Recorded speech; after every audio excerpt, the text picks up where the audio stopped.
Okay, good evening, everybody. We're glad you're here tonight. And those of you who are watching us online or watching this later, glad to have you joining us as well. Been looking forward to doing this. Actually, we were doing a book study last summer, and in the middle of the book study, I came across this book, Confronting Christianity, which I really like. And I thought, I want to do that maybe in January, maybe in the fall. Well, it turned out to be now, so we're doing it this summer. But I've really been looking forward to the opportunity to go through this content with you, and I hope you've had a chance to read the first two chapters, which is where we're going to be tonight as we dive into this. Let me pray for our time, and then we'll get started. Father, we love you and we thank you that we can gather together. Thank you that those who can't be with us tonight can join us online and that others can watch this later. I pray that as we consider what we're going to talk about tonight, that we would be people who are, that our hearts would be open to what your Spirit would want to teach us. We live in a world that is becoming increasingly hostile to the gospel. And we want to represent you well and represent your word well. We want to do that as people who are full of grace. So help us to do that and help us to think clearly and rightly about these things, to think biblically about these things. We pray it in your name. Amen. So you guys come on in and find your spot and social distance. And the book we're looking at here is Confronting Christianity. The thesis of this book is that we live in a day and in a time when many people see Christianity as being outdated or dangerous. In our culture, there's a wide swath of the population that would say that the Christian message might have been meaningful in an earlier time when people were more superstitious, or it might have been meaningful in a simpler time, but it's out of date. It's past its sell-by.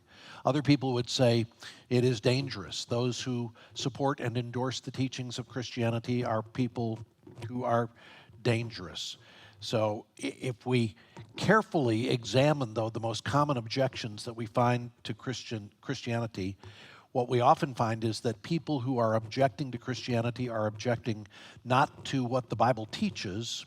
They're objecting to a caricature of Christianity that in some cases they have come to on their own. In some cases they've come to because we've helped them get there. I mean, there are two primary reasons, I think, why the caricature of Christianity in our day exists. One is because people who are hostile to the faith for whatever reason are prone to build a straw man so that they can attack it. We're all guilty of that. We're all guilty of wanting to build a straw man of the people or the things we disagree with so that we can more easily attack it. We have to be people who are intellectually honest enough that if we're going to be involved in debate about things, let's make sure we're not trying to reduce the other side to a simplistic view. In fact, I've said to my kids, and I've said to others I know, you're not ready really to engage in dialogue with somebody who holds a view differently than you until you are ready to articulate their view in a way that they can say, yes, you are properly representing what I believe. And if you can't do that, then you're not ready to have a debate with them. So many of the debates we hear in our day about all kinds of issues are people talking past each other and caricaturing one another. We don't want to be doing that. And I think a lot of people who are critics of Christianity in our day are people who would say, this is what Christians believe, and we'd say, no, that's not what we believe. So they've created the straw man and then they knock it down. The second reason I think they've created a caricature is because we can point to examples in our world and in our history of people who have misrepresented Christianity who have claimed to be Christians, right?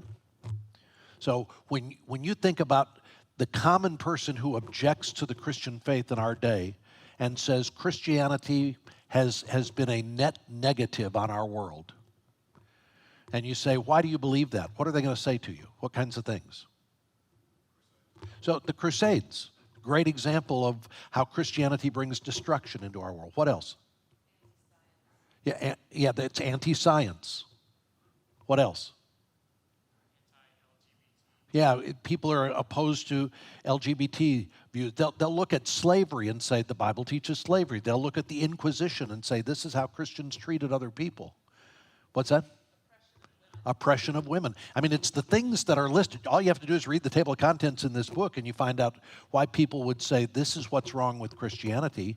But they can also look back in history and find people who have mischaracterized or misrepresented Christianity. I don't think any of us would say, boy, the Inquisition, they had it right. That's what Christians are supposed to do.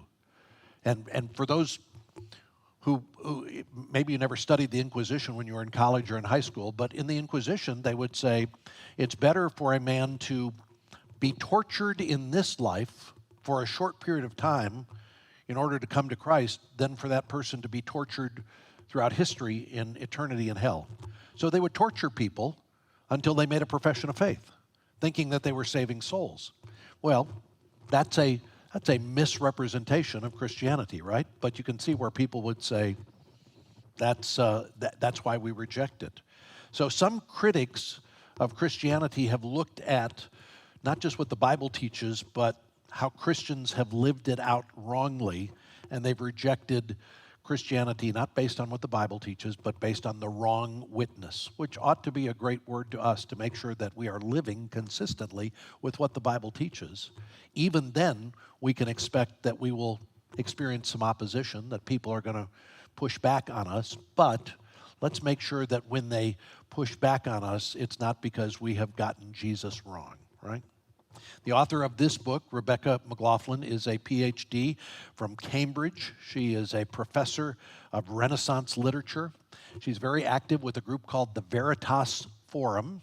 The Veritas Forum helps students and faculty on university campuses deal with the hard questions. So they will send lecturers into universities who will speak on the campus about difficult subjects from a Christian worldview. And these are credentialed, scholarly people asking the big why questions. So the first Veritas Forum was held in 1992 on the campus at Harvard, and since then there have been more than 200 universities that have hosted more than 2,000 Veritas Forums. They're committed to courageous conversations about Christianity. For example, this was a number of years ago, but on the campus at the University of Oklahoma, a Veritas Forum lecture was called, "What Does It Mean to Be Human? Is there anything we all have in common?" And they brought in a guy to speak on that named Ray Barfield, who is the Associate Professor of Pediatrics at the Duke School of Medicine, an Associate Professor of Christian Philosophy at Duke Divinity School. So he can teach divinity and he can teach medicine, and he comes into OU to talk about what is the common reality of humanity. How do we understand that? It's what we talked about a little bit yesterday with anthropology. So these are people who understand the Bible and they understand academia and they can speak to these things, and Rebecca is among their tribe. Very bright person. I'm sure as you read these chapters you picked up on the fact that she can communicate effectively, but there's depth behind what she's doing. And we're going to talk tonight about the first two questions that she tackles in the book. The first one is, aren't we better off without religion? And the second one is, does Christianity crush diversity?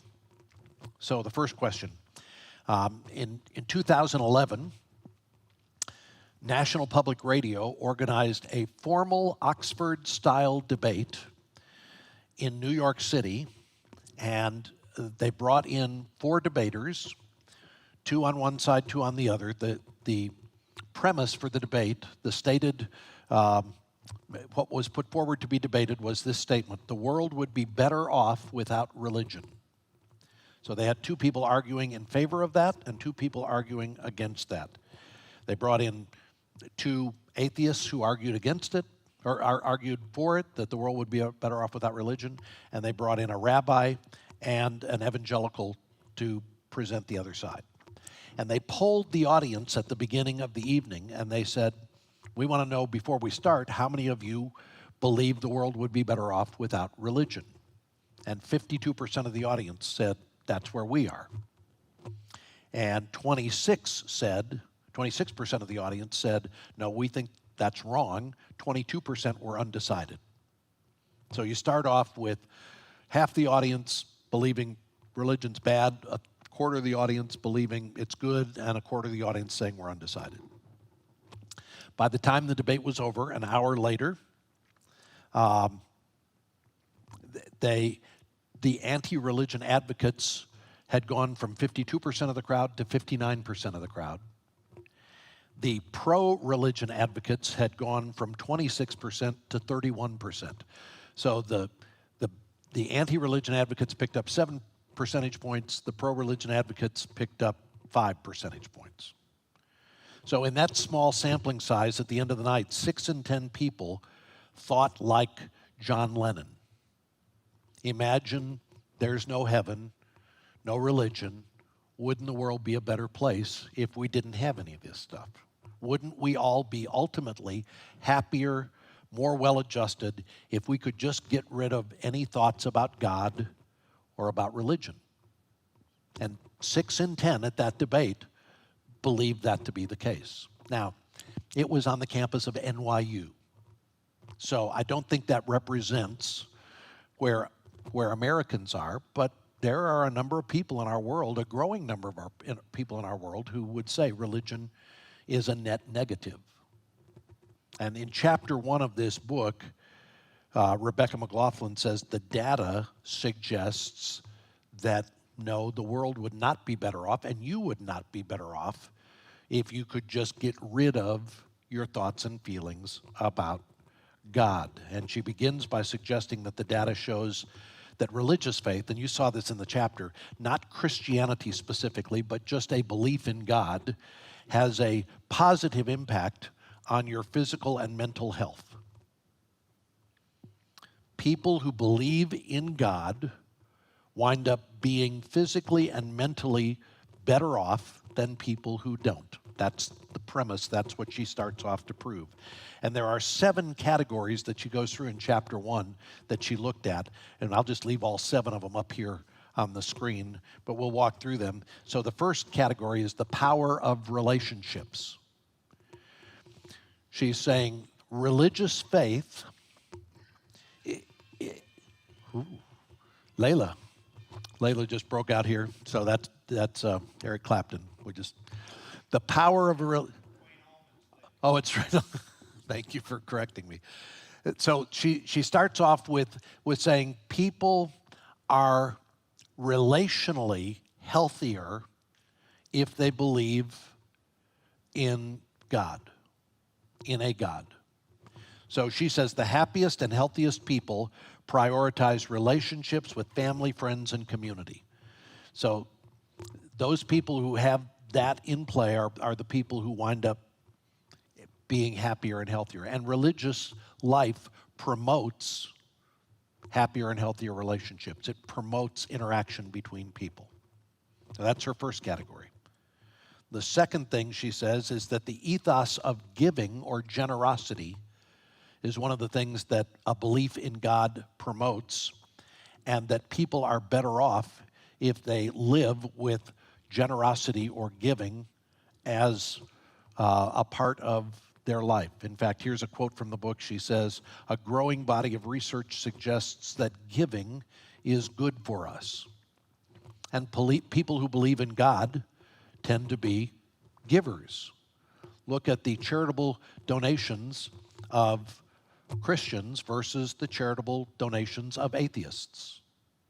The charitable donate. In fact, I think we can say rightly that Christians are the most generous of the world religions in terms of the charitable work that is done, both in time and money, what is given away. And Rebecca McLaughlin is arguing here that the data, the social sciences say that people who are predisposed toward an ethos of giving are people who are happier and healthier. Here's the third thing. If you have a transcendent view of work, that is, if you see work as more than just working for the weekend or working for a living, but you see it as having something meaningful or noble. Here, she says in the book, we need meaningful work to thrive. If we work for just money, we tend to find it unsatisfying. But if we put our hearts into our work and see it as a calling that resonates with our values, connects us to people, and fits in a larger vision, we experience joy. So the Bible, teaches the value of work. So whatever you do, do it heartily, what? As unto the Lord, not as unto men. Do your work diligently without complaining. If a man doesn't work, let him not eat. The Bible is pro-work because the Bible is pro-human beings. The Bible's not pro-work because it's fundamentally capitalist. The Bible is pro-work because the Bible understands that human beings need work to thrive. The fourth area she has here is the ability to synthesize happiness. I thought that was an interesting statement that she makes in the book, and what she's saying there is your ability in all circumstances to be content is a factor that is going to lead to your overall emotional and physical well-being. People who can adjust to circumstances and figure out how to be contented and even happy in the midst of hard circumstances are people who tend to do better mentally, emotionally, and physically in life. And again, what does the Bible say about these things? The Apostle Paul, the end of Philippians chapter 4, he says, I've been in all kinds of circumstances. I've been in plenty and I've been in want. I've been in prison and I've been free. I've had all of these different life circumstances. He says, I've learned the secret of being content. It's not based on circumstances. It's based on something that goes deeper. There's a book that came out years ago by a Puritan writer called The Rare Jewel of Christian Contentment. And it is a rare jewel, but people who can find contentment in the middle of hard circumstances are people who thrive, who do better. And as Rebecca McLaughlin saying here, that's what Christianity teaches us. It's what it points us to. The fifth area, the habit of gratitude. Conscious daily gratitude, she says, is quite literally good for you. So being consciously and intentionally grateful about things is good for you. So Marianne and I today were grousing about life circumstances, about how it's no fun getting old and how you don't like taking medication when you have to take medication. We were just talking about just how none of this is good for you. And Marianne said, it could be worse, right? I could be taking chemo. I could have chemo. And she's right. And I don't know that it could be worse that's actual gratitude, but it's getting in the ballpark, right? It's moving toward and saying, whatever circumstance I'm in, I'm going to trust the Lord, and then I'm going to be thankful for the circumstances that I'm in and find a way to be grateful. So Ann Voskamp, that author who wrote a New York Times bestseller called 1,000 Gifts, she got up, she decided a year of gratitude. She was just going to write down every day, like 5 things she was thankful for. She just started writing them down every day. And what she found is that was transformative in her own heart. That spiritual discipline of looking at things you could be thankful for. And I'll add here parenthetically that it's not the act of being thankful presupposes someone who is worthy of being thanked for someone.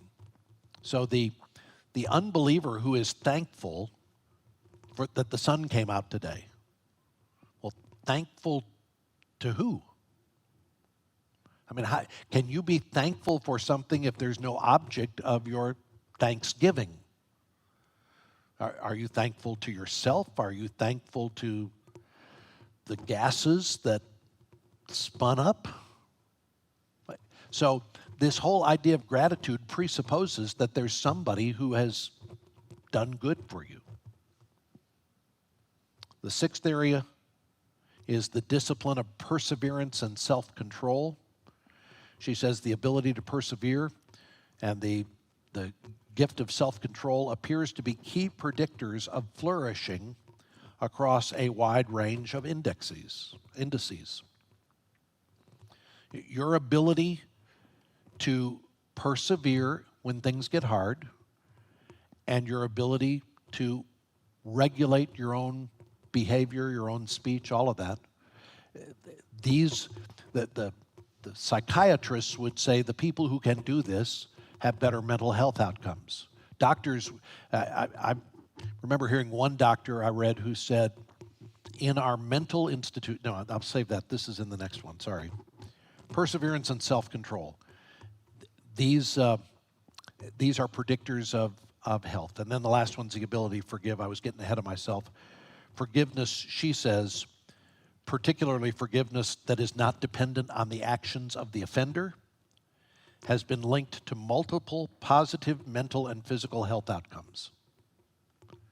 And this is where I was going to say, I read a doctor who said that 85% of people who were in mental institutions would be able to leave those mental institutions if they could deal with forgiveness, either deal with recognizing that their own sins had been forgiven, or if they could deal with forgiving other people. Forgiveness is huge. The inability to forgive, somebody has said that not forgiving somebody else is drinking poison and expecting the other person to die. The inability to forgive another person is a cancer on your soul.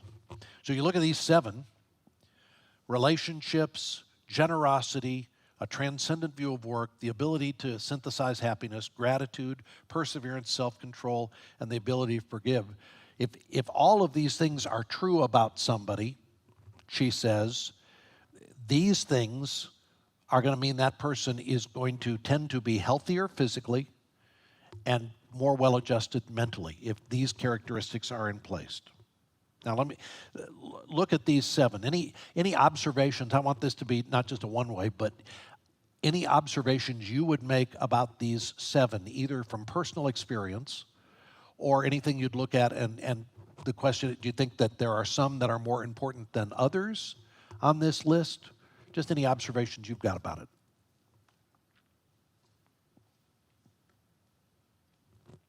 This would be the discussion part of our getting together.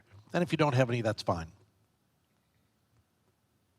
You think there are some of these that matter more than others when it comes to mental health or physical health?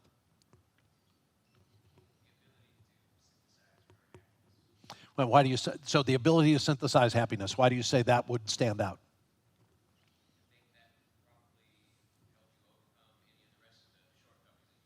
Yeah. Yeah, if you can find the ability to be content in all circumstances, then you should be more well-adjusted no matter what you're dealing with. That's a good point. Yeah, Mike. None of those are what's in it for me. Yeah. None of those are selfish or self-centered. They're all outward. So the comment is that all of these are not self-focused, but they're focused outward. They're focused on the good of others. And that's a great observation. She's really not making a defense of Christianity, although she uses a lot of Christian reference. She's really answering the argument of religion in general. Right. And Pat makes the point, and I'm repeating all of this for those who are watching us online. Pat makes the point that in this chapter, she's not really arguing for Christianity specifically. She's arguing for theism, for a belief in God being a healthy predictor. And she also makes the point at the end of the chapter. She says, that we're not arguing the utilitarian purpose of Christianity, saying you should believe this because it has good outcomes. So this list is not here to convince you to believe in Jesus or to convince you that there is a God. This list here is simply to say that those who do and who follow teachings that tend to be associated with believing in God, and we can see, I can give you verses for any of these 7, right?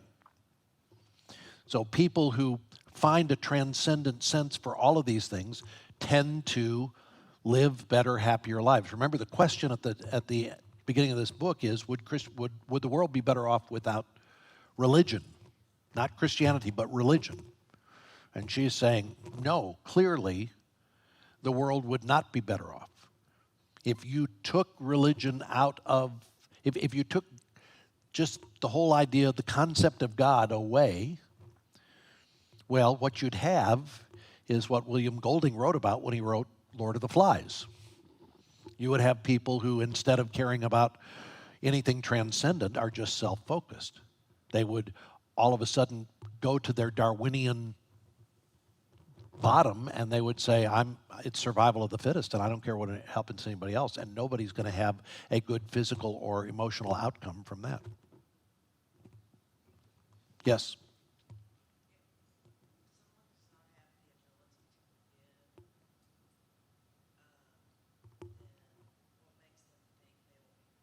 Yeah. So the question is, if somebody does not have the ability to forgive, what makes them think they will be forgiven? And of course, Jesus spoke to that when he said, he taught us to pray, forgive us our debts as we forgive our debtors. So there is a link between our ability to forgive, there's a link between God working through us to enable forgiveness and God forgiving our own sins. Because we don't have in ourselves the ability to forgive another person. That's a spiritual gift that comes to us. As we receive forgiveness from God, we're able to pass it on to others. But you're absolutely right. The inability to forgive another person is not only a negative social outcome, but it also puts you in eternal peril.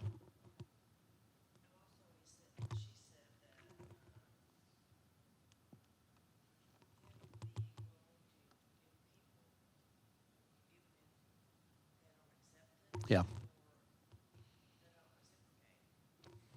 Yeah. So let's talk about that just for a second, because there are two schools of thought among theologians related to forgiveness. And as I've studied this, what I've found is it really hinges on what you mean when you say the word forgive. There are some who would say that forgiveness is a transactional term, and there cannot be true forgiveness unless there is an exchange among two people. In other words, you can't forgive somebody who doesn't repent and seek your forgiveness. That's one school of thought. And they'll look at Luke 17:3 in the Bible, where Jesus says, if your brother repents, forgive him. And they will say, well, see, it's right there. And they read into that, if your brother doesn't repent, you don't have to forgive him. I don't think that's what Luke 17:3, I think it says, if your brother repents, forgive him. What if he doesn't repent? Well, now you have a whole different kind of what that interaction should be with him. My working definition of forgiveness is this. Forgiveness is giving up your perceived right to punish another person for something they did to you. And I can do that regardless of whether you repent or acknowledge or come back to me. I can do that if you're dead. So in my understanding of forgiveness, I look at it and I say, I think you can forgive somebody. In fact, I think you will be better off. I think God will be glorified if you forgive somebody who has wronged you, even if that person does not come back and seek it. Now, here's what I will say. There's a difference between forgiveness and trust. So forgiving another person doesn't mean that you automatically trust that person again or that the relationship is reconciled. That's a whole different equation. And I would agree with those who say forgiveness is transactional, if by that you mean there needs to be a reconciliation of relationships for true forgiveness to take place. Yeah, that has to happen with both people. But I think there's a level of forgiveness that we can get to that's a level, and I think the Bible speaks to it, a kind of forgiveness. I go to Jesus, who is on the cross, who prays to the Father and says, Father, forgive them. They don't know what they're doing. They're not asking for forgiveness. They haven't repented. They're in the middle of doing it. And Jesus is praying to the Father.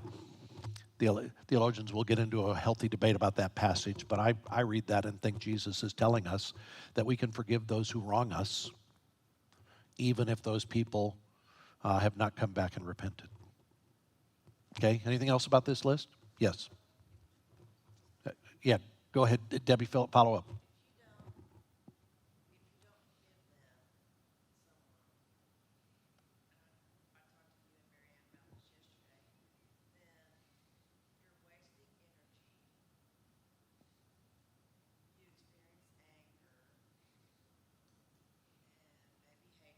Yeah.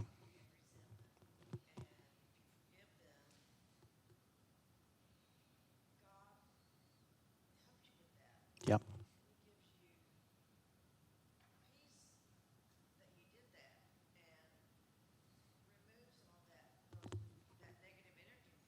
Yeah. So Debbie is saying that when you hold on to forgiveness, and the Bible does talk about resentment, bitterness, anger, these are things we're to be done with. And unforgiveness is where a lot of that anger, resentment, bitterness, malice, strife, where it all comes from. And as long as you're holding on to that, that's toxic to your spiritual and your physical life. Releasing that and saying, Lord, I forgive this other person, and I release the right to punish. And again, I'll quote 1 Peter 2, where Peter's talking about Jesus, and he says, when he was reviled, he did not revile in return, but he kept entrusting himself to the one who judges rightly. Peter says that should be our model. And then he says, if somebody curses you, bless them. Jesus said, pray for your enemies. These are the kinds of things that will bring refreshment to your soul. And these are the kinds of things that healthy religion is going to promote. Clay, you had a question or comment?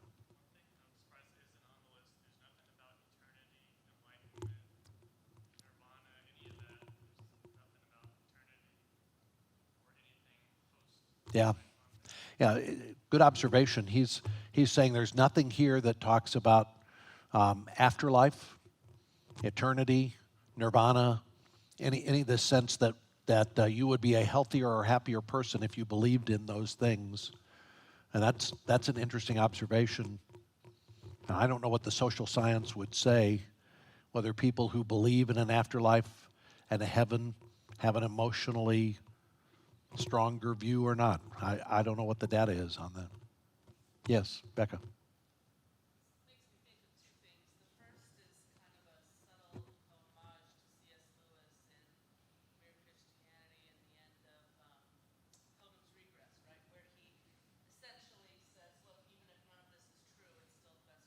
Mm-hmm.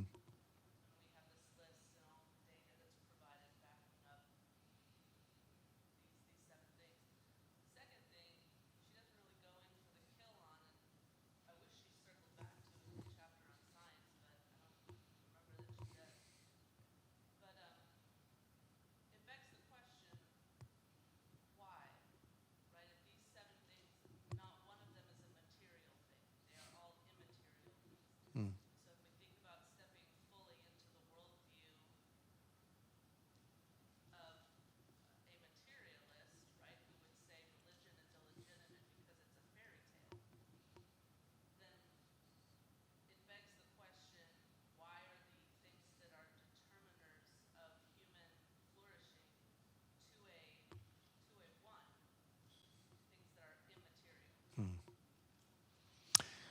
I wish you'd had a mic, because I'm going to try to repeat that, but I'll say that Becca pointed out C.S. Lewis's conclusion at the end of, was it Mere Christianity or Pilgrim's Regress, where he said, both of them, he says, even if these aren't true, that's still the best way to live.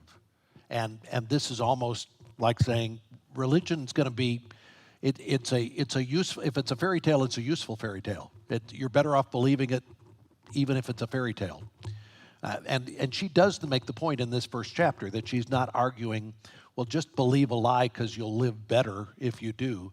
She's saying that people who actually subscribe to these beliefs and believe these things have indicators that are healthier. But Becca went on to make the point, and it's a good point that it's back to what we talked about yesterday. Jesus said, I have come with the solution to what is the angst of your soul, and it's not going to be, your soul is not going to be ministered to with physical stimulus. You will never cure the longings of your soul through material means. And a materialist would say, well, this is all there is, so you better deal with what you got. And she's saying in here, no, these are the soul needs that people have, and the people that deal with these are people who are going to have better outcomes. Let me just take you through, I pulled out a few quotes. So she says, there is compelling evidence that many individual and social goods arise from religious participation, and that Christianity in particular is well aligned with the findings of modern psychology. So that's kind of a thesis here. She says the positive effects of religious participation on our mental and physical health should give us pause before we buy the claim that religion poisons everything. Again, she's not saying this is true because the psychological data proves it. She's saying, but before you reject it, you ought to just ask yourself the question, well, what do I do with the fact that religious people are better, well-adjusted, healthier people than non-religious people? And she goes on to say, she points to Tyler Vanderwill, the Harvard professor and world expert on the mental and physical benefits of religious participation, who believes that Christianity provides the best framework for understanding different aspects of reality. So as a Harvard professor, he's looking and saying, if you want to understand reality, Christianity is the best way to look at it. He suggests that any educated person should at some point have critically examined the claims for Christianity and should be able to explain why he or she does not believe them. And I love the quote because I think a lot of people who are critics of Christianity have not done this. They've not examined it carefully and cannot articulate. They spout cliches. You ask your friends who reject Christianity, and they say, well, the Bible's full of errors. And then you say, like, for example. And they go, well, yeah, the contradictions. And you go, for example. Well, you know, the places where it doesn't agree. I said, I understand what contradiction means. Give me an example of one. And then say, well, like in one place, it says Jesus fed the 5,000, and then the other place it says he only fed 4,000. Well, we could say, if they were the same event, that 4,000 is this, that 5,000 and 4,000, if he fed 5,000, he fed 4,000, right? But they're not the same event. Most people, I remember hearing Alistair Begg tell a story about somebody who had come to him and said, you know, the Bible's full of contradictions. And Alistair said, okay, tomorrow let's meet. Bring me your top 5 contradictions. So they got back together. Oh, this wasn't Begg, this was Sproul. Sorry, Sproul said, we got back together. And he said, this guy had his top 5. And he said, okay, that's interesting. He said, let me give you a logical way to understand this perceived contradiction. And the guy had to admit that that was a logical possibility, even though it appeared a contradiction. So they went through all of them, and Sproul was able, in each case, to say, okay, could it mean this? Could it be understood this way? At the end of the time, the guy said, well, you're just explaining all these contradictions away. And Sproul said, and you're just choosing to believe them. So why are you choosing to believe them? What's behind your decision not to go with the explanation I offered? He said, now, I don't know that that guy ever went away and came to faith, but I know that people who will come to you and say, well, it's all just full of contradictions, these are people who haven't done what Tyler Vanderwall says, examine it and be able to explain why you don't believe them. Yeah. There's a lot I'd like to say to lead up to this, but the one succinct statement, like what he just said with Sproul, is the door to truth is not the intellect but the will. Because even as he's looking at her things all her points in the first chapter, really good, really interesting, and I think certainly within a biblical framework, still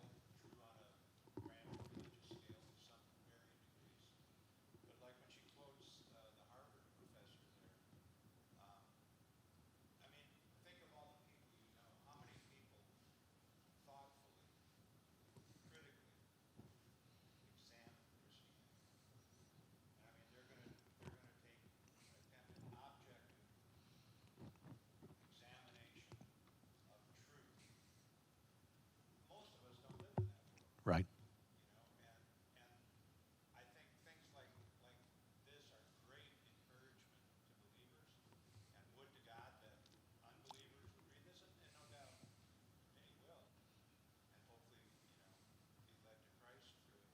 But that issue of, the what we call the noetic effects of sin, the effects of sin upon our thought process. Our minds aren't neutral, objective observers and interpretators of truth and reality. We're jaundiced because we're fallen, and we tend to interpret things the way we'd like to interpret them rather than as objective facts. And, Pat, your first point, I just want to come back to it, which is that belief is not primarily an intellectual exercise. It's a decision of the will. In fact, what we see here as we're reading through John chapter 6 is that the people who are rejecting Jesus are rejecting him in spite of what they've seen, not because of what they've seen. The evidence doesn't persuade them because they're not persuadable, because as they've made up their mind and have come to reject him. And several of the commentaries that I've read on John chapter 6 have said it makes the point that it's not seeing is believing. The point is believing is seeing. You start with believing, and then all of these things start to make sense to you, as opposed to starting with seeing and thinking it'll make sense to you at that point. Let me a final quote, and then we're going to move on to this next chapter and maybe go through it a little quicker. But this is from an article I found online from the Huffington Post, and I don't have this up on the screen here, but the headline of the article on the Huffington Post, which is not a theological journal, the headline of the article was "Atheism has a suicide problem."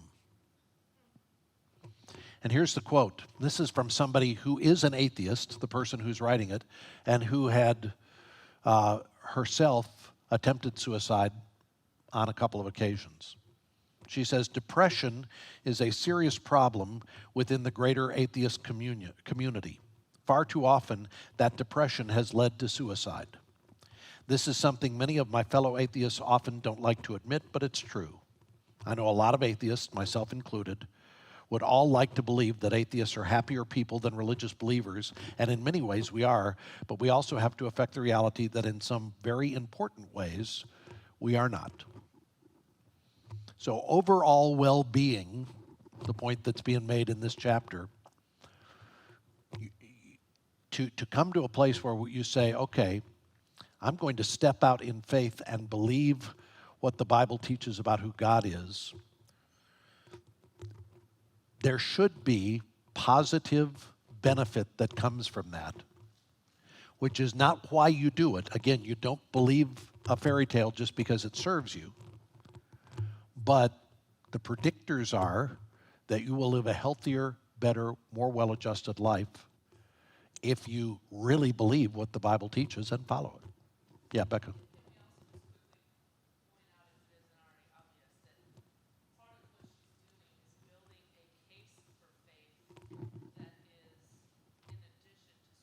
Yeah. Right. So we have a lot, I think, a misconception that you were describing earlier amongst folks who don't really understand what Christianity teaches. And the assumption is that faith essentially means you have blinders on, and you cross your fingers, and you click your heels twice, and you hope you pick the right religion. And as we here know, that's not what Scripture is describing.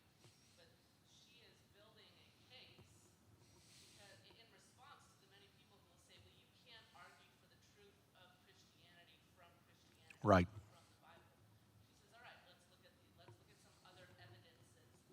And so, just as you're pointing out, you don't step out in faith to get benefits. You're also not stepping out in faith into thin air. Yeah. Yeah. And that's a great point. Becca just made the point that she's building a case for faith using secular data as opposed to Bible verses, so that the unbeliever who's reading this can go, oh, well, I've got to grapple with this evidence. rather than saying, oh, I just reject the Bible. They've got to grapple with the scientific evidence or the social science evidence. And we have to recognize when it comes to life's ultimate questions, I think there are three ultimate questions that everybody has to wrestle with at some point in time. Where did I come from? Why am I here? What happens when I die? And I would suggest to you that no one can give you 100% verifiable answer to those three questions. They can't give you an answer that you can look at and say, we have all the data, it's conclusive, there's no debate here.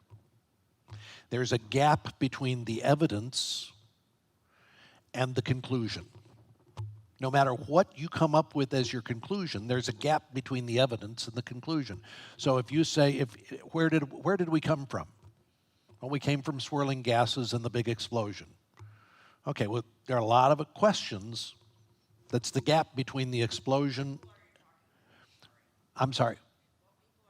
I'm saying all human beings wrestle with those three questions in their life.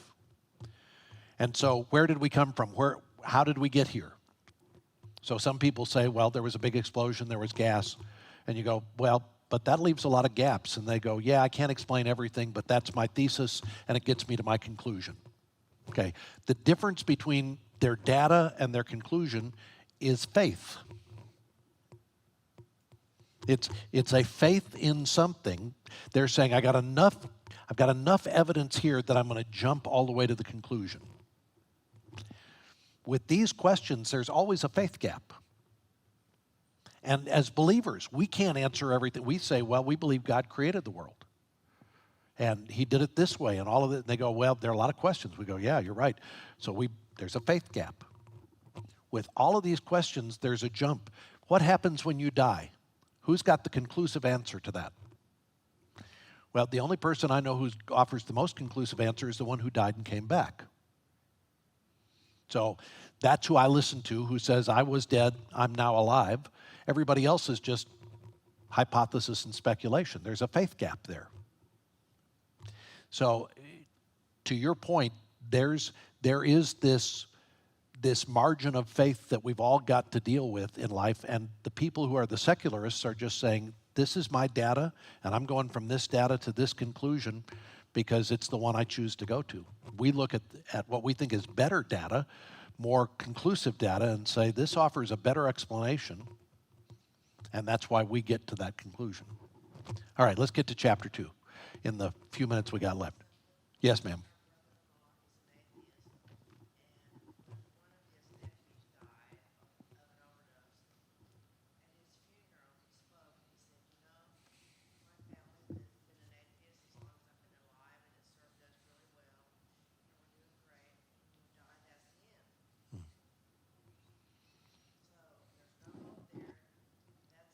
Right. And there are people who I'm not sure how that brings them comfort. So Debbie just described a situation with a brother-in-law who's an atheist and at a funeral said, we believe that when you die, that's it, and that serves us well. And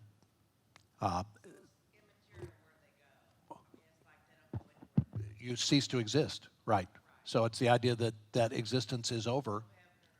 And that's John Lennon's hypothesis. Imagine there's no heaven, and it's easy if you try, and it will be a better place if you do. And I would say if that's true, then there's no reason for us to do anything in life but just get the most we can out of everything. I got to jump to the next thing. Chapter 2, does Christianity crush diversity? Here's her thesis. The idea that Christianity is a white Western religion intrinsically tied to cultural imperialism, here it is, stands as a major ethical barrier to considering Christ.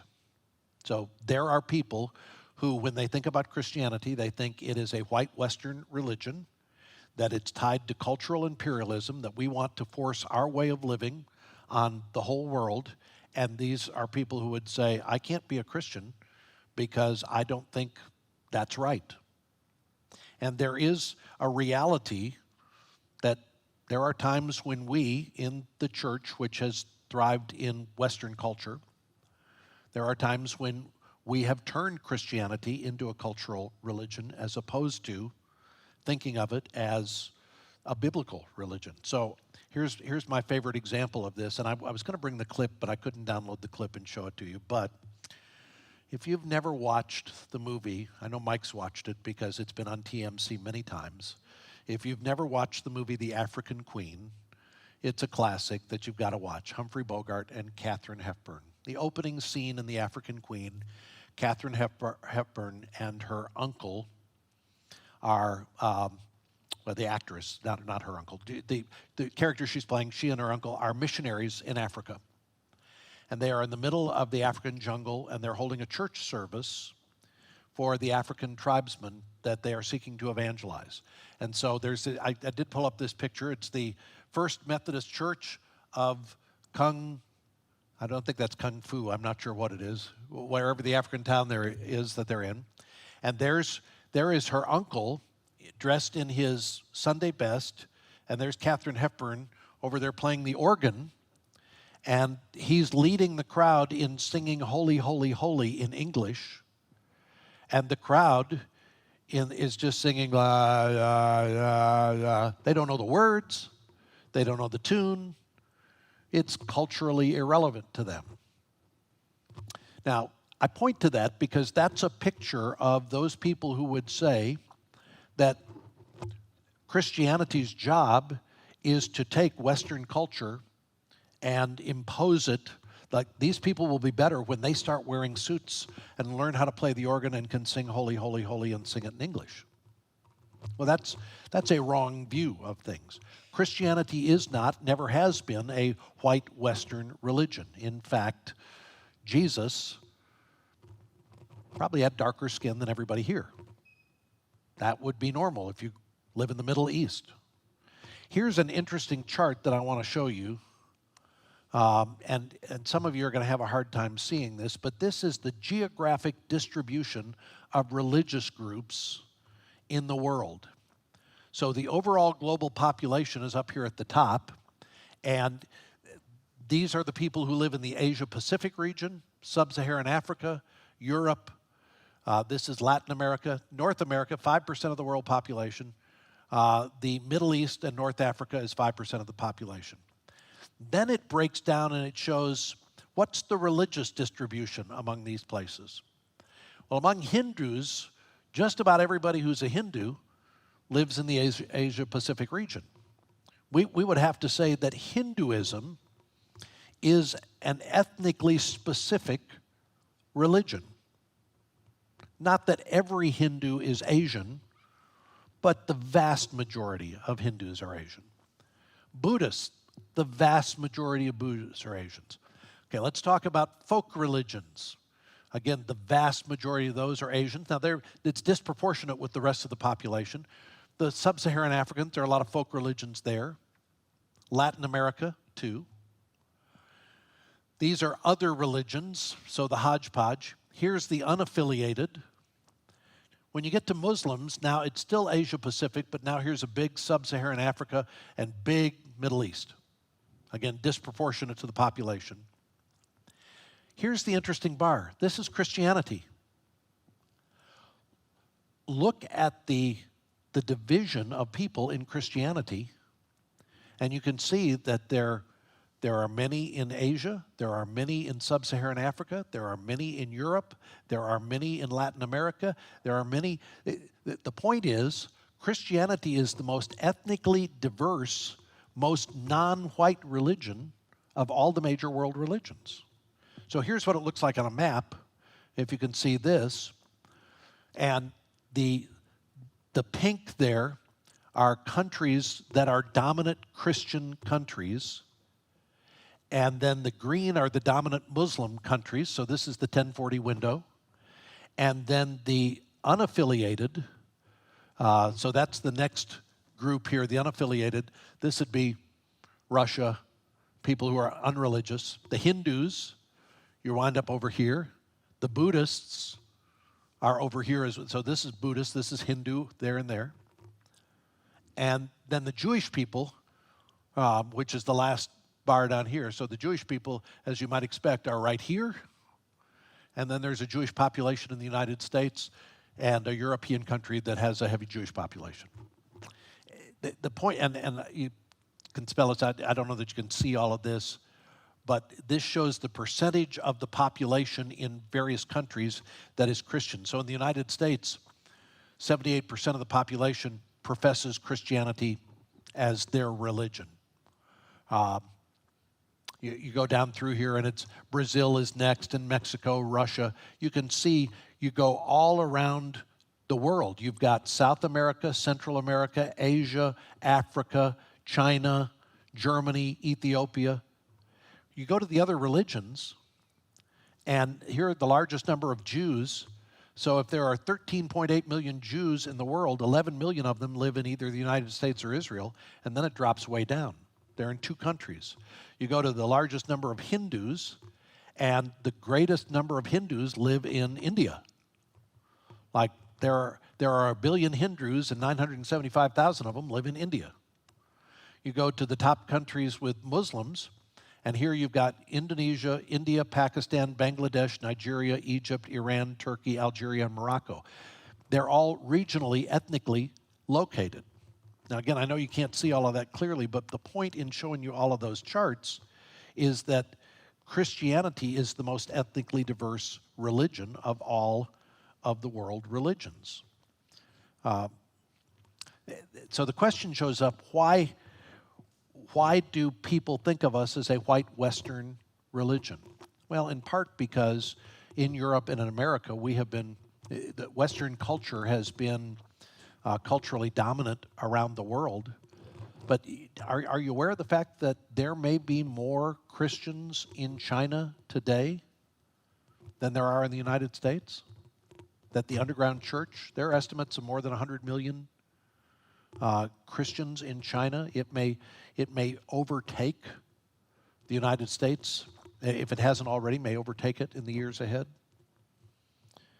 And what most people think of, like in Muslim countries, in the 1040 window, when they think about Christianity, what they think about is the immorality that we have imported from the West. So they think of the United States as a Christian nation, but then they look at it and go, and if this is what Christianity means, as they look at our pornography and our movies and our culture, they go, we don't want anything to do with that.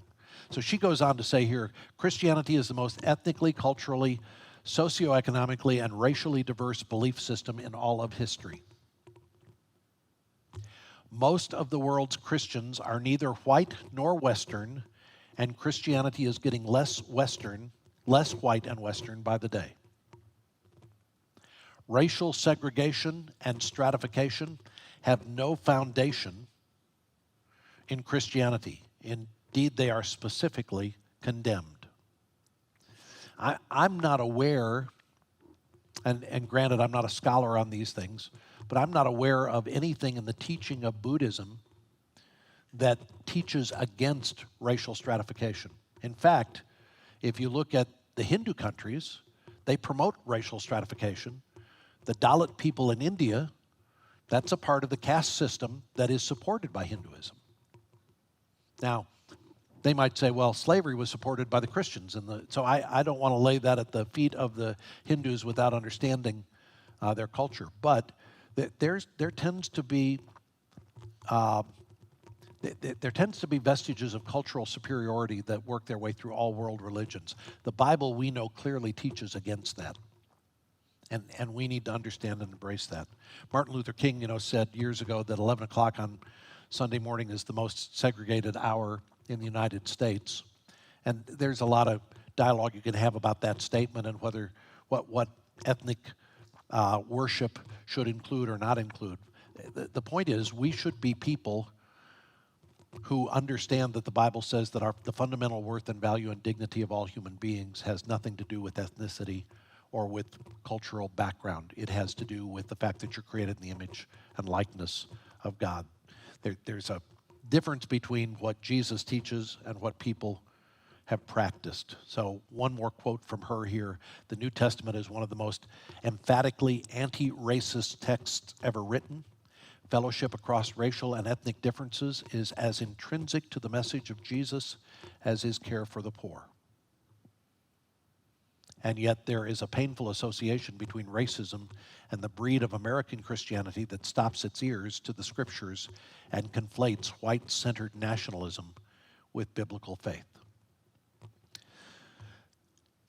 It's particularly relevant in our day, and I thought her point in this chapter to point out the fact that two things, that the spread of Christianity transcends racial barriers more than other religions, but that secondly, the Bible is explicit in what it says in speaking against racism and racial superiority or even cultural superiority. Now, let me just pause here and say, there are some people who say, well, cultural superiority, if you're arguing that American culture is superior to Sudanese culture, I would argue that what the Bible prescribes as the way to live is the superior culture. And I'm not going to elevate American culture. I'm not going to elevate Sudanese culture. I would say the culture that is living according to the scriptures is the culture that is the best way to live. There have been vestiges of Christianity that have shaped American culture over the years. We're seeing a lot of those vestiges of Christianity decay in our day and in our world. And the idea that the American culture is the best way to live, we can turn on the news and ask a lot of questions about that right now, right? So it's not about whether, it's not about a racial group, it's not even about a cultural group, it's about those people who have believed and tried to practice what the Bible teaches. That's our sense of culture. If there's a sense of cultural superiority, if there's something we want to promote in every tongue, tribe, and nation, it's to live according to what the Bible teaches and to reject those things that are antithetical to what the Bible teaches. All of that in the context of a saving relationship with Jesus. It's not just line up with the teaching of Scripture. It's surrender your life to Jesus and then live according to His Word. So that's really all I've got on this specific chapter, but any thoughts as it relates to what we're living with in our day? Yeah.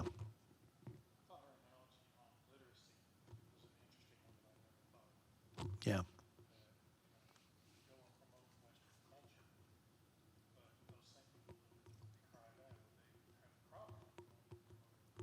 Yeah. Yeah. Larry is pointing out that she uses the analogy of literacy in the book and says, we would think it's a good thing to go teach people to live. In fact, or to read. It's a demonstrably good thing. They do better when they learn to read. So are we importing some kind of nationalism or when we promote reading? No, we're promoting what causes people to thrive. We would, for example, say that drinking clean water is going to be better for you than drinking out of the river. And we're not saying that because we are the people of the clean water, but because that's demonstrably the case. And it's also demonstrably the case that those who would live according to what the Bible teaches are going to live better, healthier, longer lives. So it's the argument for those who would look at Christianity and say Christianity is tied to racism, or Christianity is tied to white culture, or Christianity is tied to American culture, are people who have lived too long in the United States and don't know what God is doing throughout the world. It's good for all of us to know what God is doing throughout the world. It's good for all of us to see, as we did yesterday, the people in Zimbabwe singing, "The Lord bless you and keep you and make His face to shine upon you."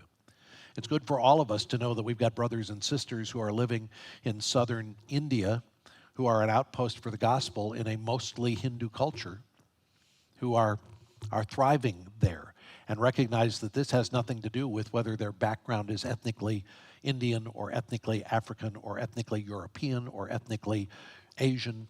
This has to do with the fact that when you surrender your life to Jesus, He begins a transformation process to make you more into the person God created you to be. With that said, we do have to be careful that we don't impose Western values and try to teach that Western ways of living are the Christian way to live. In some cases they are, but instead of being Western, they're just the biblical way to live. I'll give you an example, and it's a tough example for people who are involved in world missions. When missionaries go to tribes where it is customary or common for women to go topless in those tribes,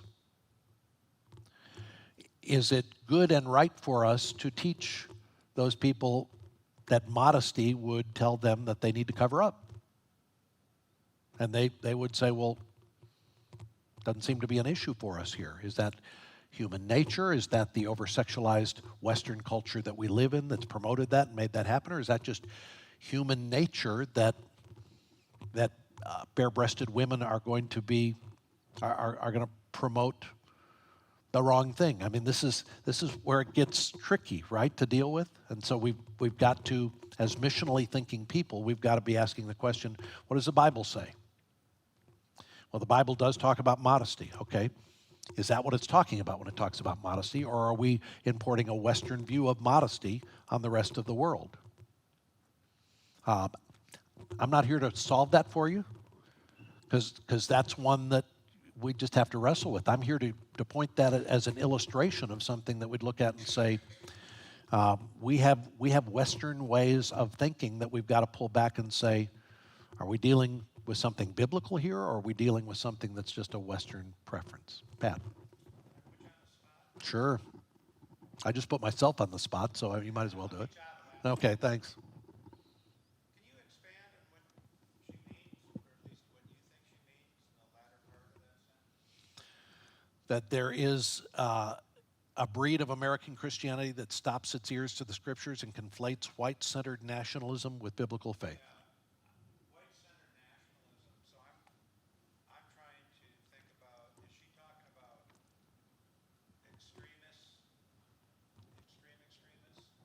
or is she speaking of the kind of church that is primarily or exclusively white, and God is Jesus is a Republican, and Yeah. America? So Pat's question, again, for those of you who are joining us, Pat's question is a question about this whole expression. Is she talking about extremists who we would all look at and say, clearly they're extremists, or is she talking about people who are suburban white Americans and say, well, they have to be careful with their their white-centered nationalism? And I don't know what her meaning on this is, but I'll tell you that I watched a clip in the last 2 weeks from a 1987 episode of Oprah. And Oprah was in Atlanta, or suburban Atlanta, and she was with people who were arguing that they did not want racial integration in their neighborhoods in Atlanta because property values go down, and just they were explaining all the reasons why they wanted to keep their neighborhood white and why they should have the right to keep their neighborhood white. And among the reasons that they were arguing that they wanted to keep their neighborhood white is because of their belief in God and in Jesus. And so they were representing this is a Christian way of living and thinking. I think she's at least saying that there is still in our country some vestiges of people who would say that white suburban conservative living is more in line with the scriptures than what other people who live in urban cultures or urban areas that we think more biblically than they do, or we line ourselves up more. And I think we have to say, let's test that hypothesis and let's see if we're aware of our own blind spots. Let's have the humility to look at our own stuff and say, what are we believing that might be more cultural than biblical? What can we learn from people from other cultures that will inform us? And then let's not back down from the idea that all cultures are equal and that all ways of thinking are equally true. I don't buy into that. And let's step back and say, no, that's not biblical. And I think that's the ultimate test here is, Are we dealing with something that's biblical, clearly biblical, or are we dealing with something that's our understanding or our interpretation of biblical, and are we ready to test that? I think she's talking about the extremism, but I think she might say that majority evangelicalism in our culture probably has some threads of latent racism or latent yeah, right. It is a buzzword. Yeah. Yeah. Were you going to say something, Becca? Well, this is going back to what you were saying about missions, but it made me think of a missionary I heard describing when he and his family went into a new community that hadn't had any interaction with Westerners before. You were talking about the standards of modesty and what we think is going on. And that sword cuts both ways, because what he found out when they went there, and the women didn't wear shirts, but they wore these long grass skirts. And his wife, wore shirts and tank tops, and she wore long shorts, but her knees would still show. And so the whole time that they're debating with one another, well, should we tell them to wear shirts? Like, what's the right thing to do? The village elders were meeting, saying, should we tell this white woman to cover her knees? Knees? Yeah. Because in their culture, where the thigh met the knee was like the most attractive spot. And here's this white woman walking around with her knees hanging out.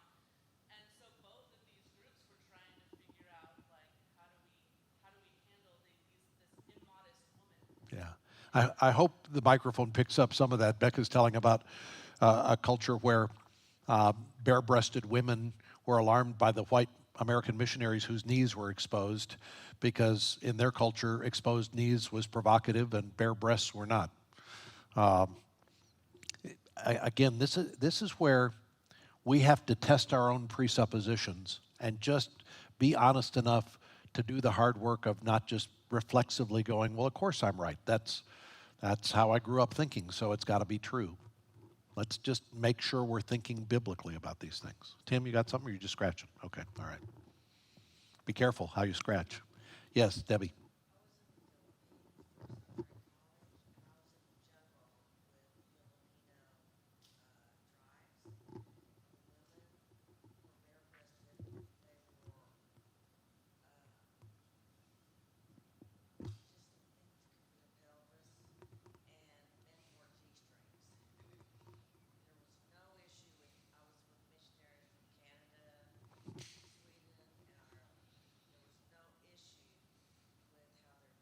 Yeah.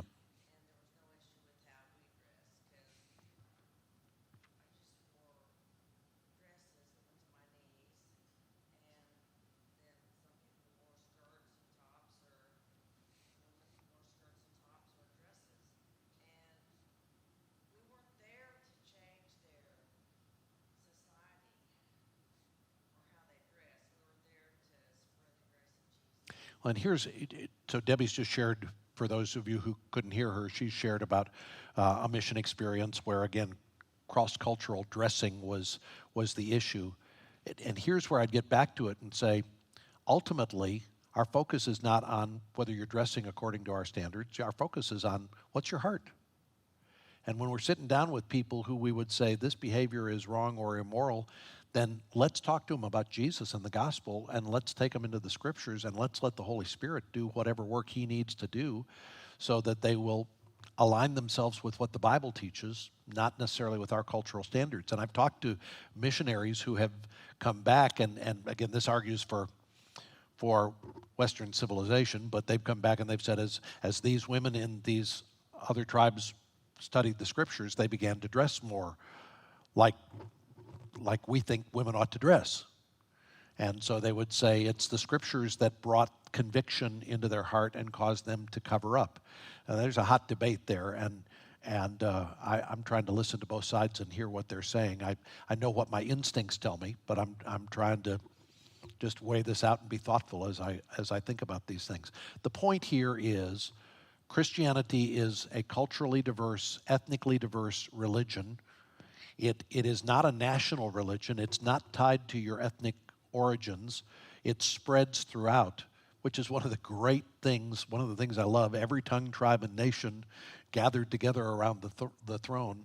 I think the other point is we ought to be going overboard ourselves in expressing our love and care and concern and appreciation for people who are different than us as we come across them in life, as we see them in our day and in our world.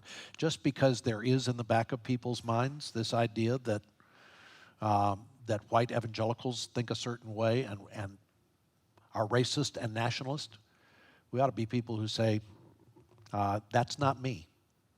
That's not Jesus. And we ought to represent that aggressively and affirmatively. Any last comment before we wrap up? It's 8:15. That's my goal, to try to get us out here by 8:15 each week.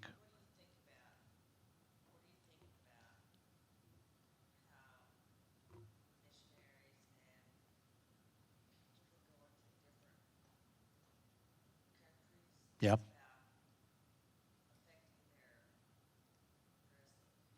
Yeah, so she's asking, what do I think about affecting dressing as people go into different... All I've said is I haven't studied it hard enough. I don't have an answer for you. I would want to talk to people who are more experienced at doing that and have had more, who have looked deeper at the scriptures before I'd draw any conclusion about that. All I would say is our goal is not to get people's dress code changed, but to get their hearts changed. Point them to Jesus and let God do what he's going to do in their lives. Yes, ma'am. Some of the things I've read, some of the tribal homes and different places, they're just dressing in a utilitarian way that suits their environment. Right. Like, I've read something about natives in the Philippines. They were mostly naked, and they were in rain all the time. Right. So when it rained, they just oiled themselves up and went about their Made sense, yeah. But when the missionaries came, they're like, you're terrible, you're naked, wear all this clothes, and then they didn't function anymore. You're right. Yeah. I think a lot of it is just, this is my environment, this is what I have to protect my body with, sort it out, you know? So Elizabeth's point about the fact that a lot of people dress to fit their environment and fit what is utilitarian and makes sense. And that, again, that's where I'd want to, if I was going to those cultures, I'd want to be thoughtful and prayerful and really in the scriptures about what's my job here and what am I, and I know what I'm going to do is to tell people about Jesus, not to get them to change their dress. I hope my illustration didn't hijack this whole chapter and get us talking about how women should be dressing in third world countries. That's not the point.